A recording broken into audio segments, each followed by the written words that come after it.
Let's take this back to probably the question I should have asked at the very beginning. Kerry, why do you think, especially if somebody who looked at the market from outside, why did we just boom like this? Why is the growth happening, or has it been happening slowly and we haven't seen it from inside? Yeah, I don't know if I'm ultimately the most qualified to answer. I think what I've tried to do is just talk to other people who have been in the market. Obviously, there was a lot of economic challenge that took place back in 07, 08, and 09 as the economy nationally downturned, and it had a tremendous impact on this market. The people that I've talked to talked a lot about diversification and how if you talk to the gaming folks that are in the market, the percentage of gaming revenues versus other entertainment-related revenues. You know, Lawrence mentioned the clubs and what they've done with day clubs and nightclubs, and I mean the entertainment options are just endless. And so they've diversified, and I think as you look at the marketplace itself, you're seeing a diversification that's very similar to that. I think there was also an untapped, or maybe a better word is an underserved marketplace here for professional sports, and that's what really stood out for me in that as we started to look at the data, we're going, wait a minute, there's already a lot of major professional sports fans, and whether it's the NHL or Major League Baseball or the NFL, whatever the sport is, there were already a lot of fans in this marketplace that were already consuming sports. They just weren't able to do it live. And so we felt like, from that perspective, there was an opportunity.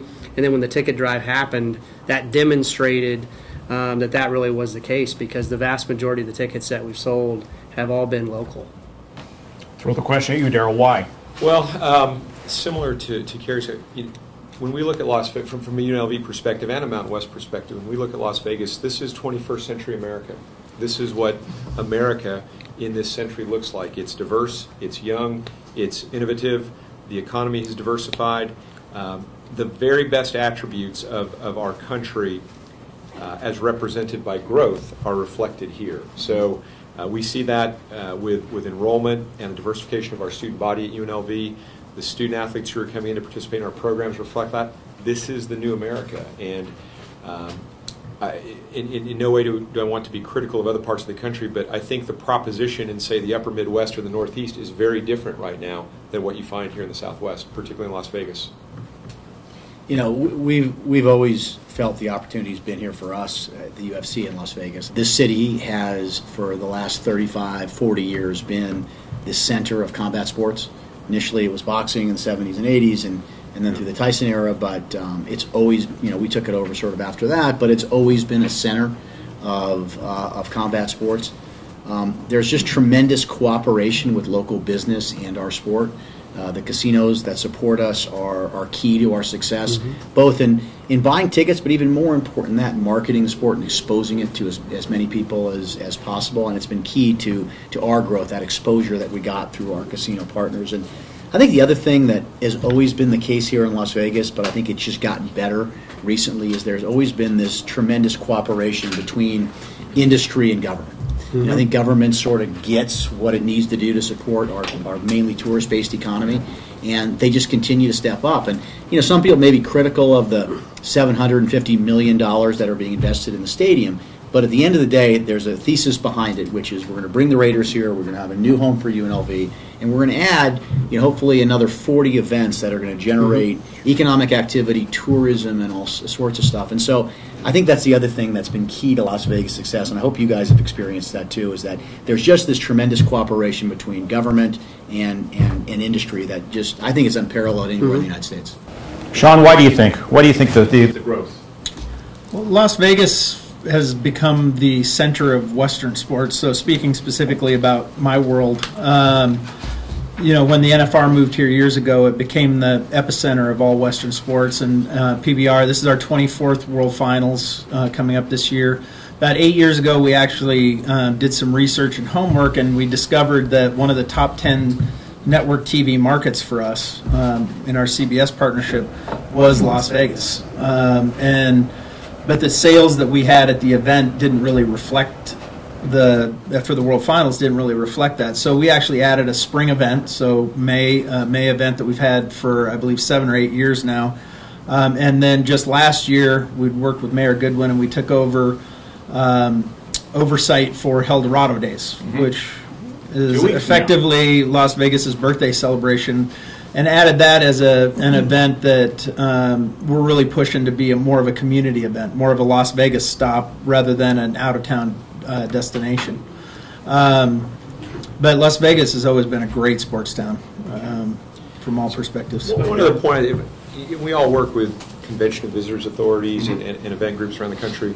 Very quietly, Las Vegas events, Pat Christensen and his team, and the LVCVA, to your point, Rossi, you cannot find better partners in America than Pat and Rossi and their organizations, and what they do to steward, whether it's sport organizations or individual events.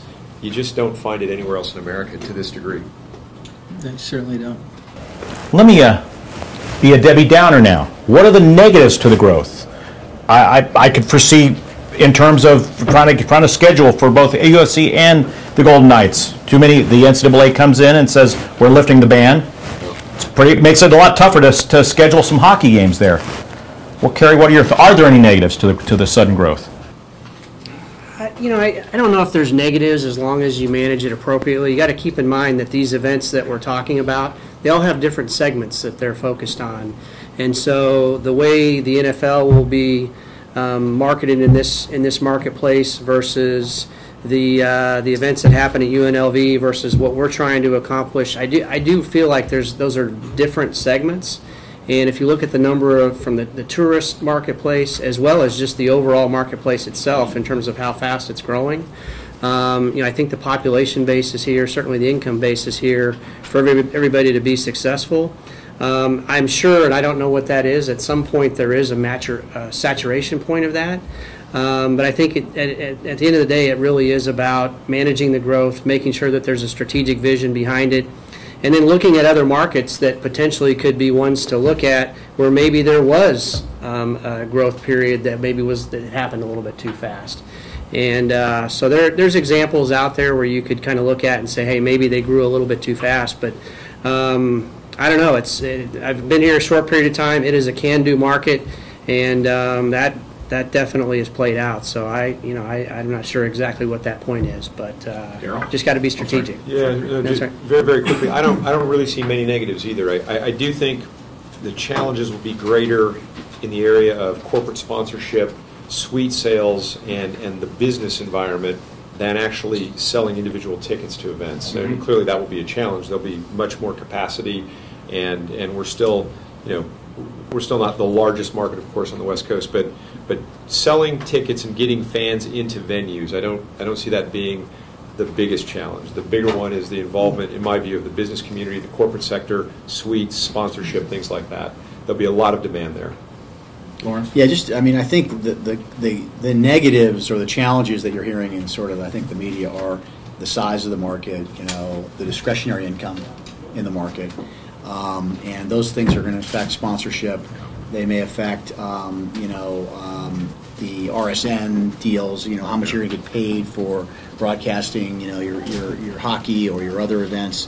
But I think the main thing that is not taken into consideration when you take a look at a DMA and its disposable income and its size is the 45 million tourists that come here every year. And that's not factored in, but every day they're here and they're doing things here, and I think they're going to be more and more interested in doing sports-oriented things. So I do think that is, once again, it's a statistical challenge, the thing you hear from sponsors, TV executives about the market. But at the end of the day, when you throw in that spice of 45 million tourists a year, I think we're going to have an easy time overcoming those issues. Sean, are there any negatives from your standpoint? Well, as an out-of-towner that brings his own fans and sponsors, our challenge is the glut of entertainment product that is available. So it's more than just sports. Which it's not just sports, but now that the Golden Knights are here, now that there's a football game that could or could not fall on the Sunday of PBR World Finals, there's just a lot of competition for attention and resources, and sometimes that translates into ticket sales, which we fortunately haven't had too much trouble bringing enough people from out of town to fill the venues, but it also translates into the accommodations costs. So one of the big challenges we've faced is when SEMA is over the top of us or there's something else, the hotel rooms are filling up, and you can't get a room that isn't less than $500, $750 a night. We just dealt with it during one of the last events during the winter. Yes. So I'm not saying Vegas needs more hotel rooms. Oh, during the NASCAR race. That's right. It was happening the same time as SEMA. That's right. Yeah. Yeah. So it's a challenge sometimes for our fans. One thing that happened 2 weeks ago, there was the commissioner of Major League Baseball, Rob Manfred, mentioned Las Vegas is a good venue for relocation. So, and then before that, Jim Murin has said a couple of times, well, we'll have an NBA team in about 5 years. Okay.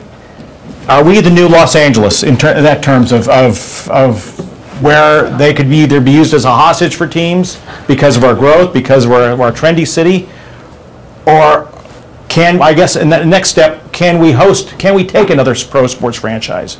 Kerry, what are your thoughts? Yeah, I don't want to. Sorry to put you on the spot. No, I don't. That's fine. I don't want to speak for Rob and Jim Murin in terms of what their commentary is on those. In the T-Mobile example, the venue was built with an NBA team in mind, so that isn't necessarily a new thought. It was set up to house NHL hockey, Major League events, and the NBA. So that's certainly out there as an opportunity. As it relates to Major League Baseball, again, at this point in time, there's no real option from a venue perspective for a Major League team. So I guess how do they position that? That's really up to them. I think the main thing that I would just say is that we've had a lot of growth already. When you add 2 Major League teams into a marketplace that require certain revenue streams to be viable and successful, not for year one. I'm talking about 10 years from now, 15 years from 20 years from now. I don't know how. I mean, the market still at the end of the day with the DMA, we're the 40th largest DMA. We have a couple million people. Then we have 45 million people. You do the quick math, that's another about 800,000 to 900,000 people a week that are in the market. That's still not anywhere near the size of an LA in terms of the market size. So I would just say that let's grow into it, and that would be an opportunity down the road, but I don't know that today the marketplace would be significant enough to handle a third team that quickly as part of the growth. But when the market can handle it, the facilities are there to make it happen, at least from an NBA perspective. Darryl, you already host the NBA for 10 days a year, which is kind of a wildly successful event. Are we going to be the next LA in terms of threats? Well, I'm more where the Knights are on this.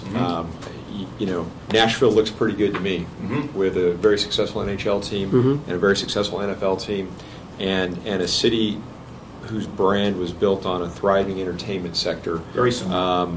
Nashville looks pretty good to me. Vanderbilt, Tennessee football, there's some parallels there that we've looked at from UNLV's perspective as the market has matured and we've thought about how we market our own properties. That's an image we spend a lot of time studying what's going on in Nashville. I kind of like Nashville, their model right now. It's a perfect. Lawrence, I'm a Vandy guy, so I love are we the next LA in terms of threats in that regard? I agree with everything that's been said. I think you will see a relocation of an NBA team. Probably Memphis Grizzlies are going to move somewhere, and I would suspect Vegas is on their short list, as is probably Seattle and maybe a couple other markets. So. I definitely think first of all, there's a lot of work to be done to get the Raiders here. That's not anything that's a done deal yet, and obviously it's 3 years down the road anyway. So but there's a lot of work to be done, selling tickets and all that type of stuff. It just hasn't even been done yet. So I think, listen, if I could wave the proverbial magic wand, I'd probably like to wait, digest the Raiders, make sure the Golden Knights are off to a wonderful start and winning a couple Stanley Cups, and then we talk about the NBA. No pressure, Kerry. Right. Well, the other thing I think it's an important part of this is because we're talking a lot about sports and kind of how it helps develop a market, but we do need to utilize this platform to create an environment where there's other companies that are out there that are either looking at relocation and or a headquarters on the West Coast. We do have to build the business environment in this marketplace, and maybe it doesn't have anything to do with sports, but as they look at what's important to them in terms of attracting employees the relocation. Sports is a part of that mix, that consideration set. So I would be just as excited to see 10 more Fortune 1000 companies say, you know what, there's a lot happening there. Let's put a West Coast headquarters. Or a global company saying, you know what, let's put a U.S. headquarters right in Las Vegas, because it makes sense for all of these other variables. Cost of living, state income tax, great quality of life, great entertainment options for our employees, great sporting options for our employees.